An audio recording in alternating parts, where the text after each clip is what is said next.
Welcome. In this tutorial, I'm going to show you how to pay with PayPal on Amazon using your computer.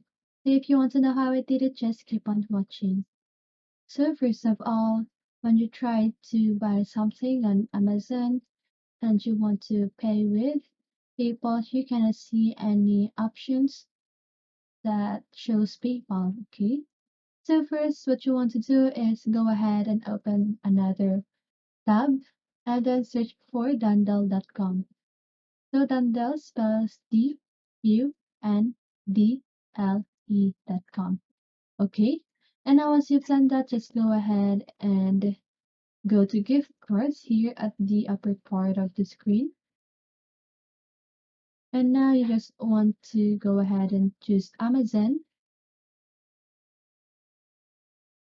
So again, just want to click on Amazon. And after you've done that, you can just go ahead and choose any gift cards that you want. And now here, as you can see here at the secure payment, so complete the checkout process safely and quickly with a choice of more than 70 payment methods.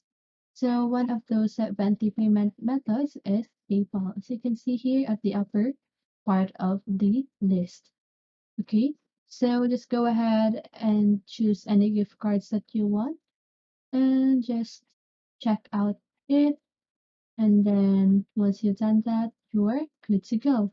So I hope this video helps you, and if it did, make sure to like, subscribe, and hit the bell notifications so you won't miss a video. See you in the next one and have a great day.